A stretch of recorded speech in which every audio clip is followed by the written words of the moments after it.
All right, welcome to Math317 Operations Research Lecture 8, 9, probably 9, 8, Lecture 8. All right, so what we're going to do today is we're going to talk about mostly basic feasible solutions and basic optimal solutions. So the whole point to remember in all of these conversations is it's not enough to have a method that will work. The method must work in a reasonable amount of time. If it takes so long to obtain the answer that the universe has died of heat death, it's not really acceptable. All right. So when we initially see these ideas, it's not immediately clear that this is going to be useful. Let's see if I can actually hold these here. All right. So we have to start with everybody's favorite linear algebra review. All right. Only one no, not too bad. All right, so we need the concept of linear independence. So V1 through Vn are linearly independent if alpha 1, let's do C's. C1, V1 plus dot dot dot plus Cn, Vn equals 0, if and only if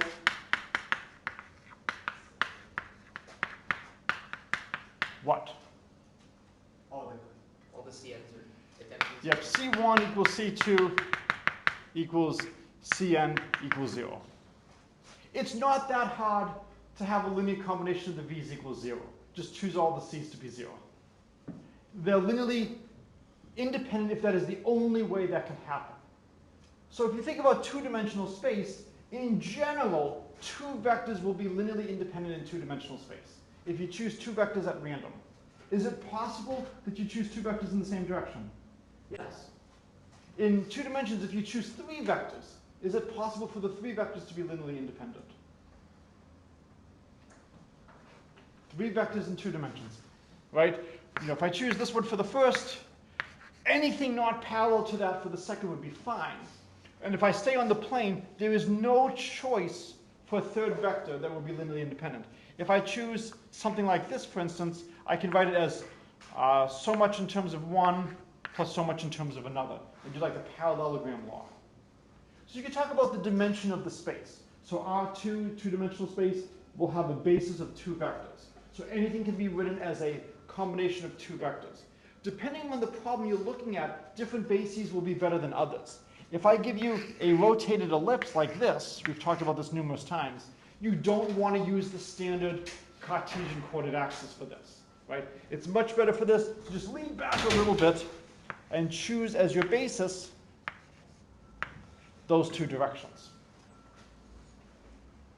So most of the examples you've seen have probably been finite dimensional spaces.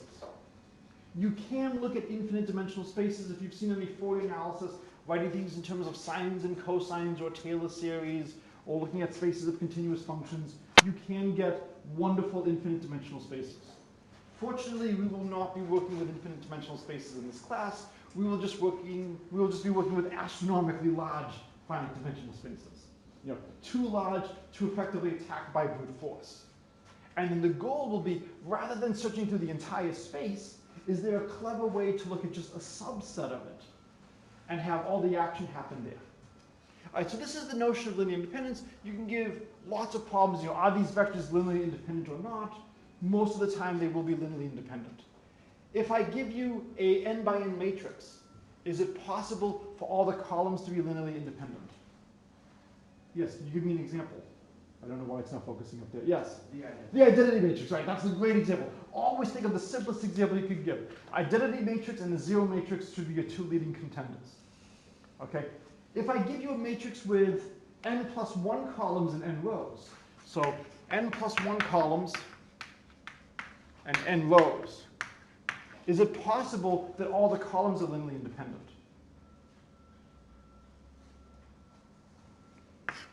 So this would be A1, A2, dot, dot, dot, AN plus 1. So I have n plus 1 columns, but only n rows. Yes?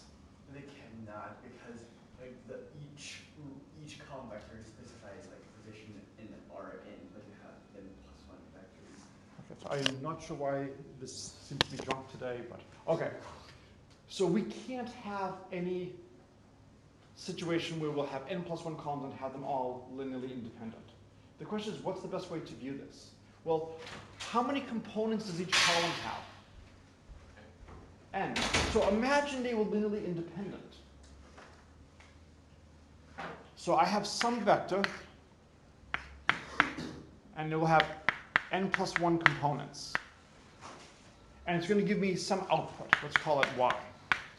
One way to view this, when I have a matrix acting on a vector, is I can write it as x1 times the first column plus x2 times the second column times xn plus 1 times the last column.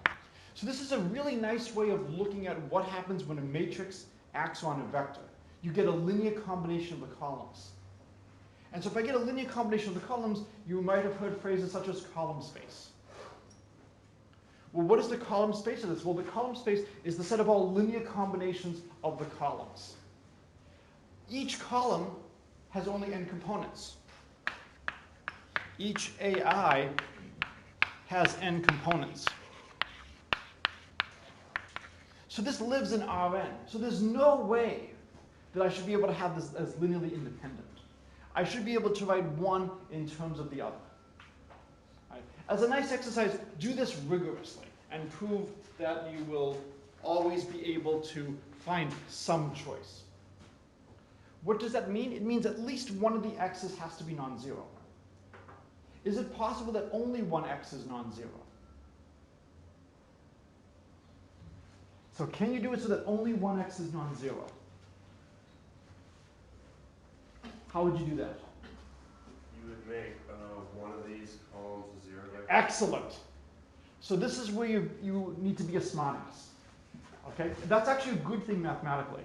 So if, say, a2 through an plus 1, they're all the zero vector, then I could take x1 equals 0, and x2 equals 2, 4, 6, 0, 1, and then everything else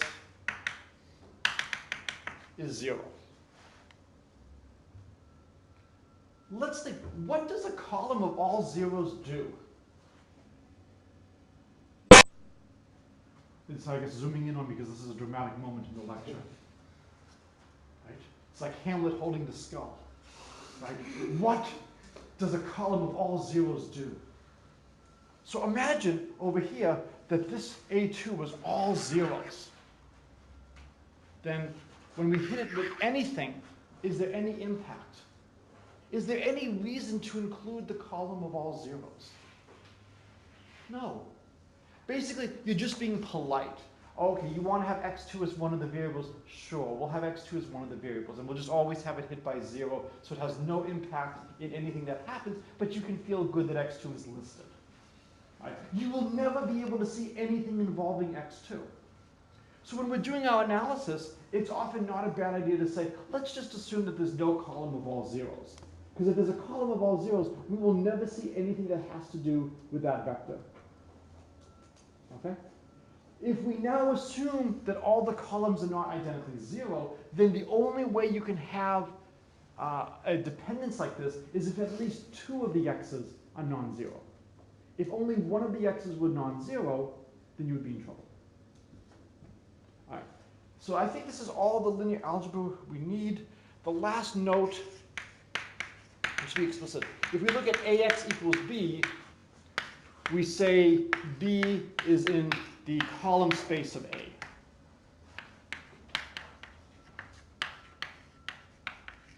Right? And so hopefully you've seen notation like this before. Not every vector is always going to be in the column space. If the Every time you block. oh, so every time it's unblocked. Excellent. Thanks. Email me about that. That's even more valuable than a comment because this is a meta comment for the entire lecture. So if the columns of A are linearly independent and it's a square matrix, then everything will be in the column space. But if you have a square matrix and the columns are not linearly independent, then there will be certain directions that will not be seen. And so the question is always going to be, which b's will be seen? If we're trying to solve ax equals b and b is not in the column space, Do we have a chance of solving? No. Your ax equals b, we can write this as x1a1 plus x2a2. This is a great way of viewing what a matrix is doing on a vector. So when we're trying to solve our linear programming problems, if b is not in the column space of a, it's not worth discussing. Now, in general, these are going to be underdetermined systems, so it's not going to be a problem at all about having b in the column space. All we need is that there will be some, if it's an n by n matrix, that there'll be some n columns that are linearly independent, and that's going to happen with probability 1. If it doesn't happen, what you often do in the algorithms is you just tweak either a or b ever so slightly and disturb it. And then you have to ask, well, if I tweak it a little bit, how is that going to affect the solution? Will the solution change greatly if I make a small change? If things are continuous, the answer is usually no. If things are discrete, like integer programming, then the answer could be very different. But for continuous problems, it's not going to be a problem. All right, so this is all of the stuff that's going on now. And then the next thing we need is the new notion of a basic feasible solution. So I don't know if we've explicitly defined what a feasible solution is. Anybody want to guess? For linear programming problem, canonical linear programming problem. Ax equals b. X is greater than or equal to 0. And then we want to minimize C transpose X. What is a feasible solution? Yes? It satisfies the first two. Yeah, it satisfies the first two. And an optimal solution satisfies all of them and it minimizes the other one. So basic feasible is the following. The first part of basic feasible is an obvious, right? First part of basic feasible, feasible. And the columns of A corresponding to the non-zero elements of the feasible solution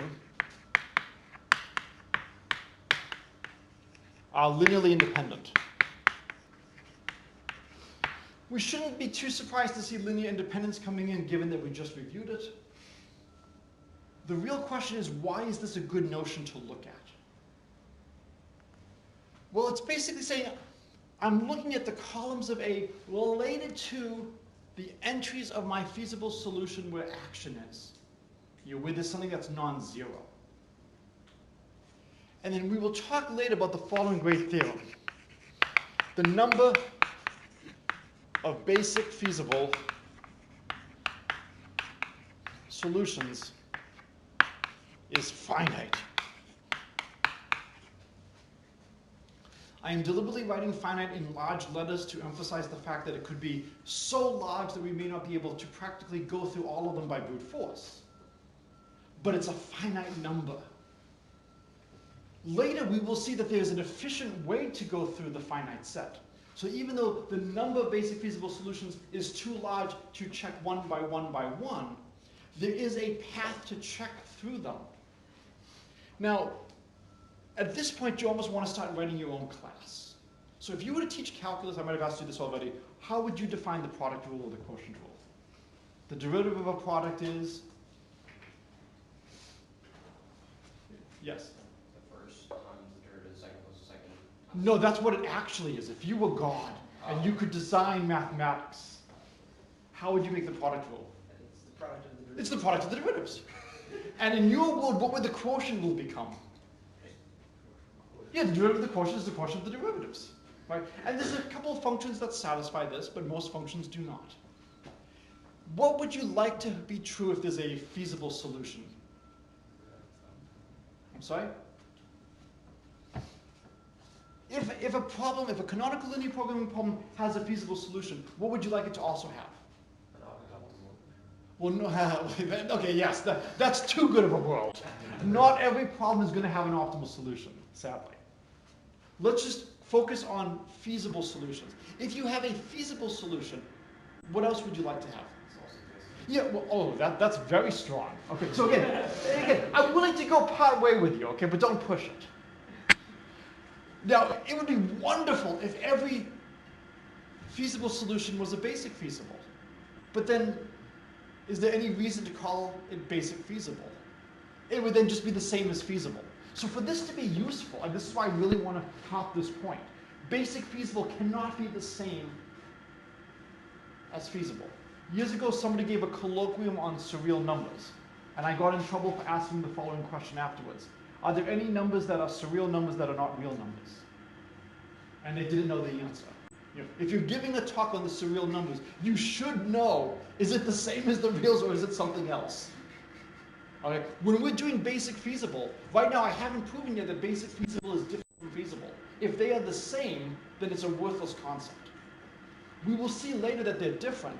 And so if we take your great suggestion and we weaken it just a little bit, we don't want to say that every feasible solution is basic. How would we weaken it? What would it be? Every basic is feasible. Well, no, every basic is feasible is a triviality. There exists basic feasible solutions. Good. If there's a feasible solution, then there exists a basic feasible solution. That's the theorem that will be true. So what it means is that you can look at maybe just basic feasible. If something else is true, if there exists an optimal solution, what would you love to have? A basic optimal. So if you have two different optimal solutions, remember, this is not like the Ohio State University. There's not necessarily a uniqueness. Right? You can have many optimal solutions. Do you care among the different optimal solutions? No. In this world, all you care about is minimizing C transpose X. We are pretending that there is nothing else you care about, only C transpose X. And if you have two things that minimize it, then you don't care about either one of them over the other. I'll take either. And so the whole idea is, given a feasible solution, there's always a basic feasible. Given an optimal, there's always a basic optimal. So if all we care about is finding optimal solutions, we only have to search basic feasible solutions. That's the power of what's going on here. Okay, so the big question is basic feasible different than feasible? And the proof is interesting. It actually, the first time I've seen this proof is in a number theory class. How many of you have seen Fermat's last theorem? We don't have time to prove that sadly in this course, but special cases of this were done by Fermat and other people, and they use what's called the method of descent. You assume a solution exists with a certain minimal property. And then you find another solution, I can be taught, and then you find another solution that is even more minimal. Okay? Not only is this bad English, it's bad mathematics. You should not be able to have even more minimal. So there must be a contradiction, and you could not have that initially. So we are going to show that there is always a feasible, if given a feasible, so theorem, if there exists feasible, then there exists a basic feasible. And the proof is the method of descent. So you might have seen it in trying to show that certain equations don't have solutions. X squared plus y squared equals z squared has solutions in the integers. 3 squared plus 4 squared is 5 squared. X cubed plus y cubed equals z cubed has no non-stupid solutions. If you take x, y, or z to be 0, it's not that hard to solve. Other than that, there's no solutions. And the solution, or the attempt to show that a solution exists, is the following. Let's assume we have a solution, and let's look at all the solutions that have the smallest possible z. And then we'll show that there exists a new solution that has a smaller z, and that contradicts things. If you think about the integers are discrete. And after finding many steps, we will come down to 0. And if we have to be non-negative, well, we can't keep going again and again and again. And the way the method of descent works is, given something, I can always find something smaller. And I can only do this finitely many times if I have to stay positive, and I have to move down at least 1 unit every single time. We're going to do the same thing here. The difficulty is figuring out what to descend on. So we have a feasible solution, and we have to figure out what do we want to try to say is minimal about this. And there's a lot of different things you can do. One possibility is maybe smallest x1. You know, I look at all the feasible solutions, and I choose the one that has the smallest x1. What if two feasible solutions have the smallest x1? Which one do I choose?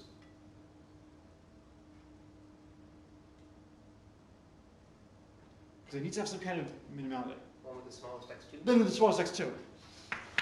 If tie, break by smallest x2. What if there's a tie again? So that would be one way to start. And we could then say, let's try to show that if we did have such a solution, we could find a new solution that's smaller. So we're basically using the alphabetical order. You might be able to make this work, I don't know. But it's a good thing to try. A better thing to do is to see, well, what does Basic Feasible talk about? You know, at some point, the definition should come into play in the proof. Basic Feasible talks about the corresponding columns are linearly independent. Ah, so maybe we should do something in terms of the number of columns. So choose a feasible x with smallest number of non-zero entries. And if there's more than one, I don't care which one you choose. But that's a good thing to look at as my quantity of interest. How many non-zero columns do I have? And then what I'll do is I'll show I can find something with fewer non-zero columns. And that will contradict that this was minimal. We are assuming that a solution exists, that there is a feasible solution, so we can start the process. And so we look at all the solutions, and given that x is a vector with finitely many coordinates, there will be something with the fewest number. If we had something with infinitely many components, then this is no longer well defined. So you always want to be careful. So we consider an x with a feasible number of solutions. We need to find something smaller. So goal, find another feasible with fewer non-zero.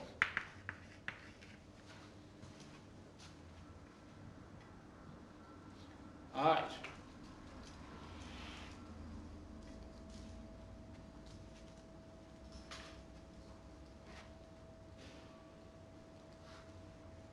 So, what do you think we can do?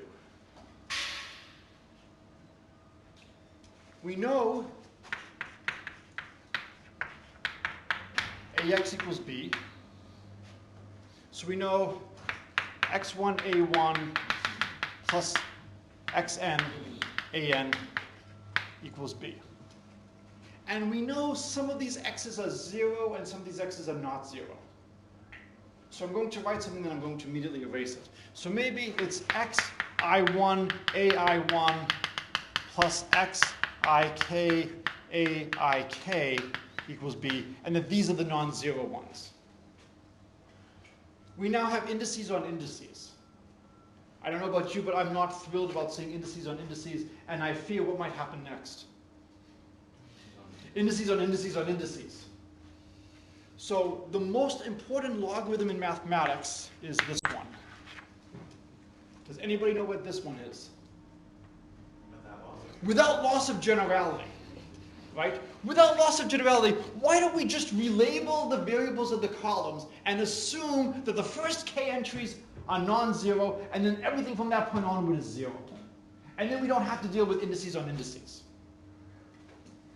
I like that idea. And given that I'm the one who has to write this on the blackboard, we will go with that. So we relabel. So x1 through xk are greater than 0, rest are equal to 0.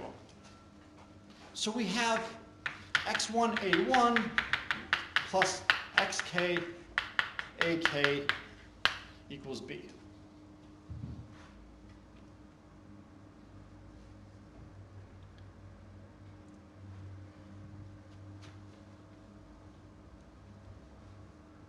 Are the columns A1 through AK, are they linearly independent or not? basic feasible solution. If they are, we're done. So case 1, if A1 through AK are linearly independent, we're done. Then we have a basic feasible.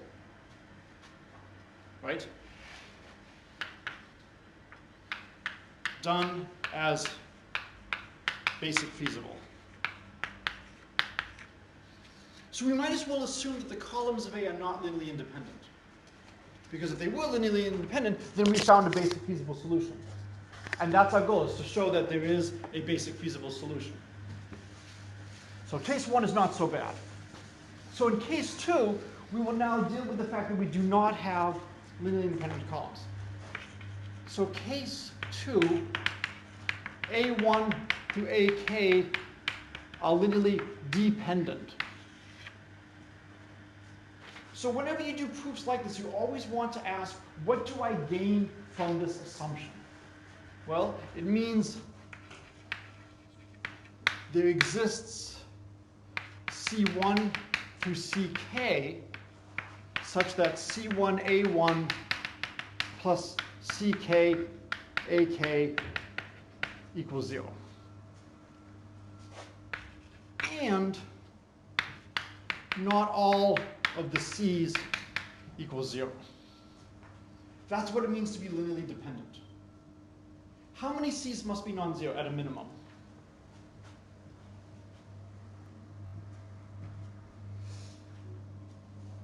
At least one, but if we allow our matrix to be non-stupid, we're not going to take a column of zeros, then we have to have at least 2 non-zero. At least 2 non-zero, as AI is not the 0 vector. Any preference for which one of the C's might be non-zero? Yeah, without loss of generality, C1 does not equal 0. There is another choice you could have made. What else could you have chosen? CK. Now, of course, you could choose anything you want, but these are the 2 natural canonical choices to make. Either the first coordinate is non-zero, or the last coordinate is non-zero. Or if you want, since we know at least 2 are non-zero, you can even make sure both of them are non-zero. So let's look at xt is going to be x minus t c1, c2, ck. So for each choice of t, I get a vector. And what is x0 going to be?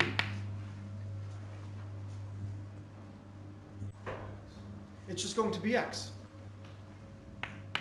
So what I'm basically doing is I'm tweaking x. And the amount I'm tweaking is a function of the dependencies. Well, this is supposed to be solving a canonical linear programming problem. So I have the matrix A, x is a feasible solution. It's natural to ask, is xt a feasible solution? So A of xt, by linearity, is ax minus t, a, and then the vector c1 to ck. Ah, but what does A apply to C1 through CK? 0. This is where we're using the linear dependencies. This is just AX. This is just B. So XT is feasible. Yes or no? Okay, why not? We need to make sure it's so greater than or equal to 0. Yeah, we need to make sure that's all greater than 0. So it is feasible if the coordinates are greater than or equal to 0. So we almost had a feasible solution. All we need to do is we need to make sure that the coordinates are positive, or at least non-negative. Okay? Can you give me any value of t where we are fine? Where will it still be feasible? 0. Okay, so t equals 0, it's still feasible. And now I claim that if we move t ever so slightly, in either direction, it's still going to be feasible. And then this is the question of how much detail do you want me to write up on the board? So we could say, here's the hand waving. Let's say t equals 0, the coordinates 10 to the minus 4, 10 to the minus 8, 10 to the 16, 1701.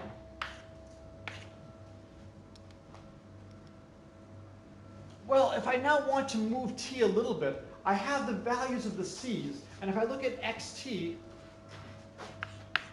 xt is x minus t times c1 through ck, and all of these are non-zero. If I look at the first one, this tells me how much I can move t by and still have the first coordinate being positive here. It'll basically be 10 to the minus 4 divided by c1. For the second, it would be 10 to the minus 8 divided by c2. For the next, it would be 10 to the 16 divided by c3, and so on and so on. So can move up to, say, the minimum of, we'll say, xi divided by ci in absolute value. And none of the c's are 0. Right? Could some of the c's be 0? Yeah. Some of the c's could be 0. Could some of the x's be 0?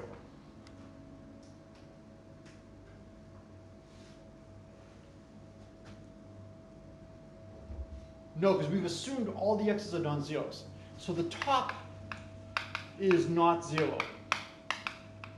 So if we had anything in the top that's not 0 divided by 0, what would we get?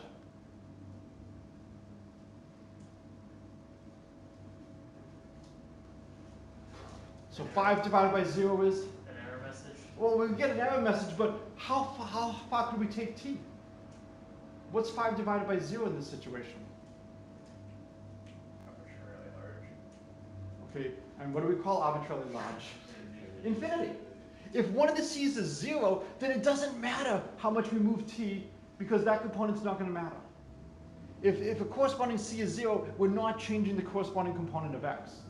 So anytime a c is 0, no problem. We're just taking the minimum of these. At least one of the c's is not 0, so the minimum is finite. So it's finite as c1 does not equal 0. And so there's a finite amount of t that we can move. And so for one of them, if we move t by just this amount in the right sign, we can make the first coordinate 0. We can kill off the first component. So choose t so that the first coordinate of xt is 0. We can do that.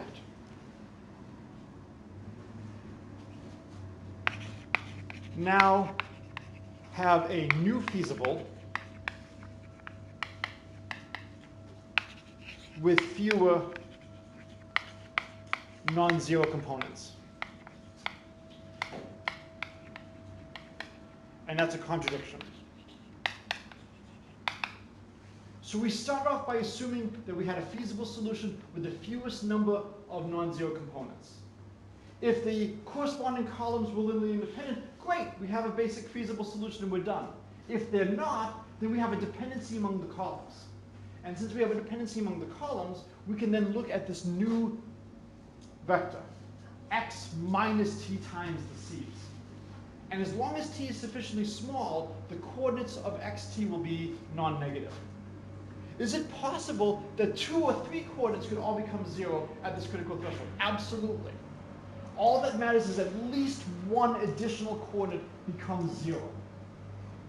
And that contradicts the fact that we started with something that had the fewest number of non-zero coordinates. So we now have the fact that there must always be a basic feasible solution if there's a feasible solution. Okay? You can imagine the optimal theorem. If there exists an optimal, then there exists a basic optimal. I will leave that as an exercise for you to try to prove. The proof will be very similar, and this essentially tells us that it might be worthwhile to care about basic feasible solutions and basic optimal solutions. Okay, we need two more things to make this a good trade. One is that there's a finite number of, and the second is that there's a good way to investigate them.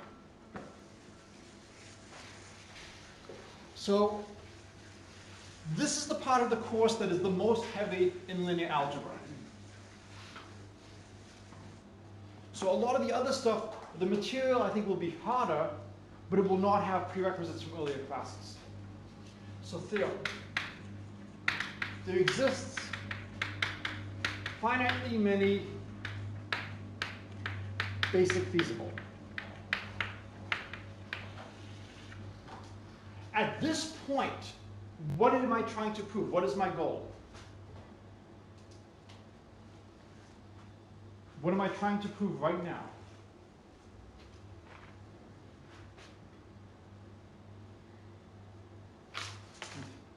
This shouldn't be a shock, right?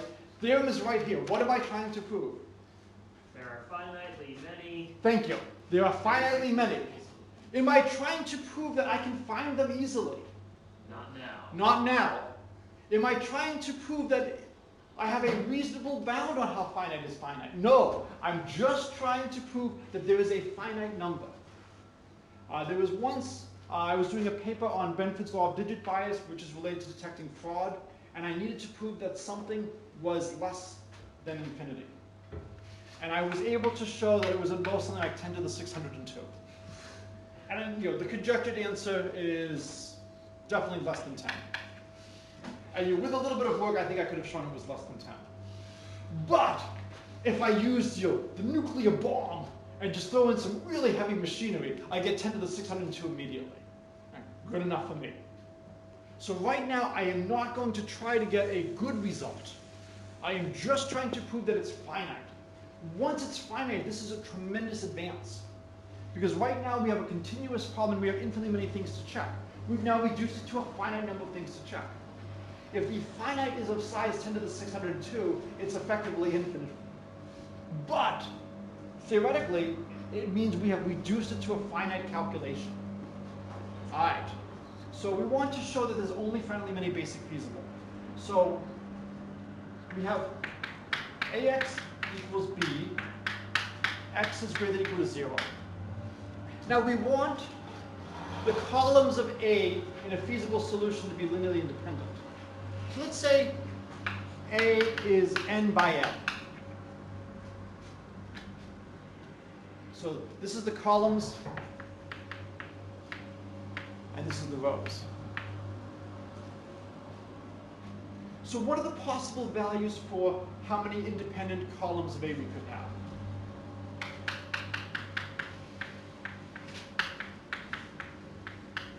In a basic feasible. It could be 1, it could be 2, it could be 3. How high could it get up to?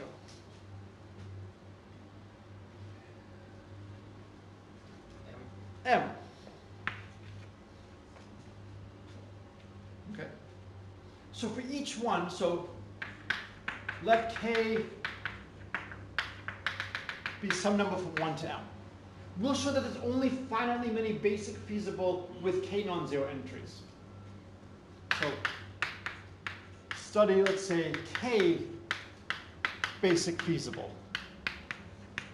Because if we can show for each K that there's only finitely many K basic feasible, then we just sum over K. How many ways can we choose K columns of A? I'll accept 2 answers.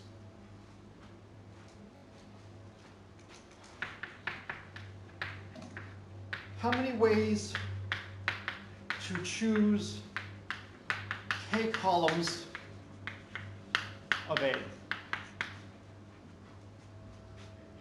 I'm sorry? A choose K. A is a matrix.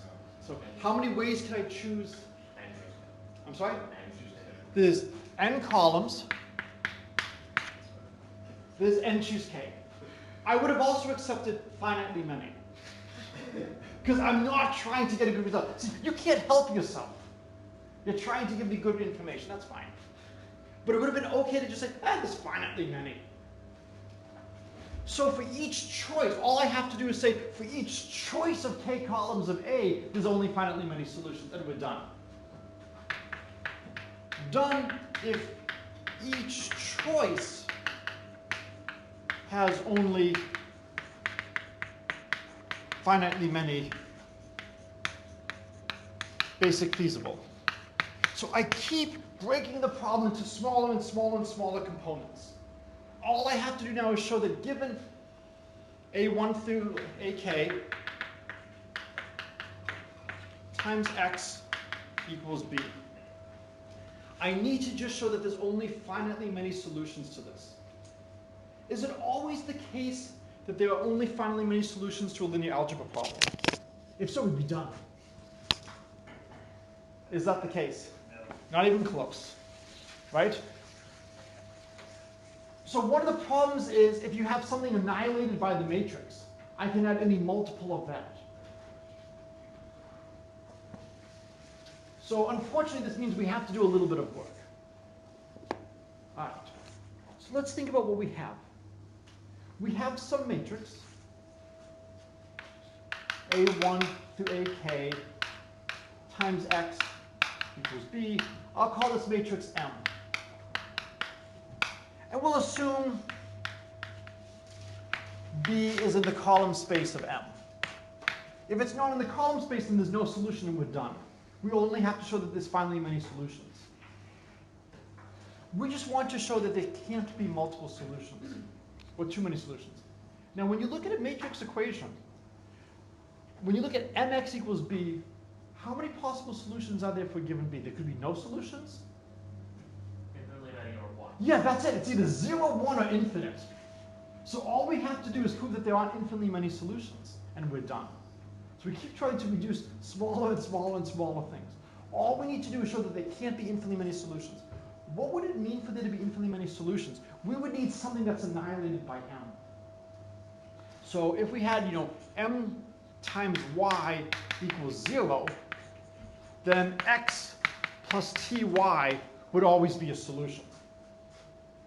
Now we actually still have a little bit more up our sleeves. We need the solution to be basic, so it has to have non-zero entries. That's fine. We can overestimate. If we show that there's at most finitely many solutions and the components might even be negative, that's fine. We're just trying to get an upper bound. So what would it mean if my equals 0?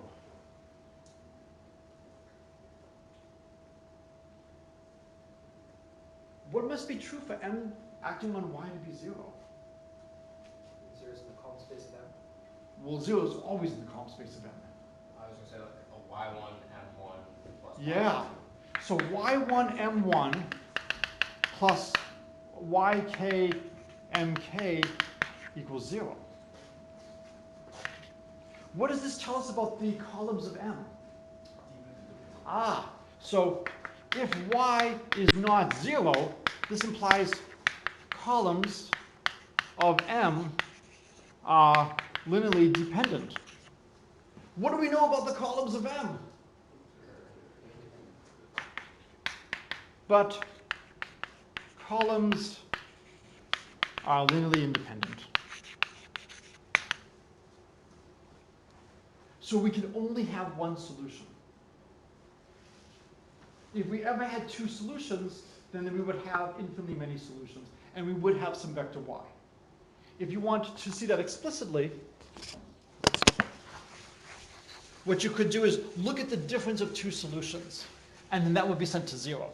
So if if m x1 equals m x2 equals b, then m acting on t x1 minus x2 is always going to be 0. And that would give you infinitely many solutions. So if there are two solutions, there are infinitely many solutions. It means that there is some vector which is annihilated by m. It means the columns of m are linearly independent. But we're assuming with the basic feasible solution that the columns are linearly independent. Therefore, finitely many solutions. So now, how finite? It could be as bad as the sum, k goes from 1 to m, and then you told me it was n choose k. But at least, once we've chosen some columns, there's at most one solution. So the sum is at most this bad. This could be quite large. So this is going to be less than or equal to the sum, k goes from 1 to n of n choose k, and that would be, well, we'll go from 0, and that'll be 2 to the n. So if you think of n as of size 10,000 to 100,000, which can occur in real-world problems, this is just astronomically large. But it's at least finite. So we did a tremendous amount today. We introduced a new concept, the concept of basicness. And this is a natural thing to look at. It's dealing with columns. Why do we want to deal with columns? Well, when you have A acting on a vector, we can write this as a linear combination of the columns of A. And this is a really good vantage point to have for linear algebra. If one of your coordinates is 0, the column doesn't matter. So when we talk about basic solutions, we're saying, let's just look at the columns that are in play, that are being used. And then we saw a terrific idea, this idea of swapping, is that maybe we can take a feasible solution and swap out one of the columns, replace something, and get something with fewer things. And that's going to be an idea that we're going to build on in future lectures, is that once we have a basic feasible solution, if it's not optimal, what we're going to say is, why aren't you optimal? Well, it must be that I could do something better. And so let me trade one of my columns for a better column. Now, for basic feasible solutions, it will turn out that I think for the most part, they will always have the same cardinality in terms of the number of non-zero entries. And we're going to try to be working along a nice finite space. In general, you've got to write B as a combination of the columns of A. You're solving AX equals B. We will typically assume that you will always need,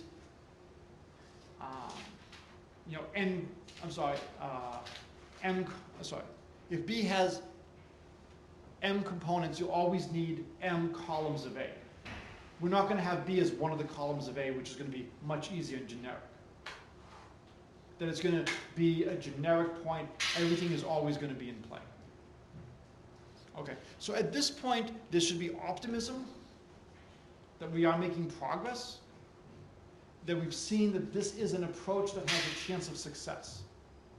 But unless we can find a good way to investigate this space, to navigate this space, we're dead. We need a way to generalize what we did with Lagrange multipliers. And so with Lagrange multipliers, you said, well, if I want to have a constrained maxima or minima, I look at the gradient of the surface, I look at the gradient of my function, and if they're not aligned, then not only do I know that I'm not at an extremum, but I have an idea of which direction to go to make it larger or smaller. They don't emphasize this enough in a lot of calculus classes. The Lagrange multipliers give you more than just, are you at an extremum? If you're not, try this direction. It might take you to a local max or a local min, that's fine. But it at least gives you an idea of how to move. We need to have an analog of that here, a finite analog of how do we move from one basic feasible solution to another basic feasible solution. And that's where we're going to use the C transpose X, and you're going to try to figure out, let me trade this column for that column. I think this is going to be a good trade.